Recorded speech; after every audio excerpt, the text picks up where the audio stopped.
സാരികളോടുള്ള പ്രണയമൂത്ത് sari brand പടുത്തുയർത്തിയ സഹോദരിമാരാണ് Mumbai സ്വദേശിനികളായ താനിയയും സുജാതയും. അമ്മയുടെയും മുത്തശ്ശിമാരുടെയും സാരികൾ കണ്ടു വളർന്ന ഇരുവർക്കും ചെറുപ്പം മുതൽ തന്നെ സാരികളോട് പ്രിയം തോന്നിയിരുന്നു. ഈ പ്രിയമാണ് ജോലിക്കാരായ ഇരുവരെയും ബിസിനസ്സിലേക്ക് അടുപ്പിച്ചത്. ജോലിക്കിടയിലും ഇരുവരും നല്ല തുണിത്തരങ്ങൾക്കും നൈപുണ്യമുള്ള നെയ്ത്തുകാരെക്കുറിച്ചും വ്യാപകമായി അന്വേഷിക്കുകയും കണ്ടെത്തുകയും ചെയ്തു. ലോകപ്രശസ്തമായ ബനാറസി സാരികളും കാഞ്ചീപുരവും ഇരുവരും കണ്ടു മനസ്സിലാക്കി. നെയ്ത്തുകാരുമായി ബന്ധമുണ്ടാക്കിയ ഇരുവരും സ്വന്തം സാരി സംരംഭമായി സുധ ആരംഭിച്ചു. ഓൺലൈൻ വഴിയായിരുന്നു വിൽപ്പന.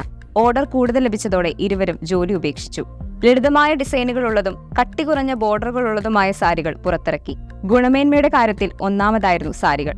ഒപ്പം മികച്ച മോഡലുകളെ അണിനിരത്തി പരസ്യവും ചെയ്തതോടെ വിപണിയിൽ ആവശ്യക്കാർ ഏറെയായി. നെയ്ത്തുകാർക്കും മികച്ച പ്രതിഫലം ലഭിക്കാൻ തുടങ്ങിയതോടെ സുധ കുത്തനെ വളരുകയായിരുന്നു. ആരംഭിച്ച് 6 വർഷം കൊണ്ട് സാരി ബിസിനസ്സിൽ നിന്ന് 50 കോടി രൂപയാണ് വരുമാനം നേടിയത്. ഇതുപോലെ വ്യത്യസ്തമായ ആശയങ്ങളുള്ള നിങ്ങളുടെ സുഹൃത്തുക്കളിലേക്കും ഈ വീഡിയോ ഷെയർ ചെയ്യുക.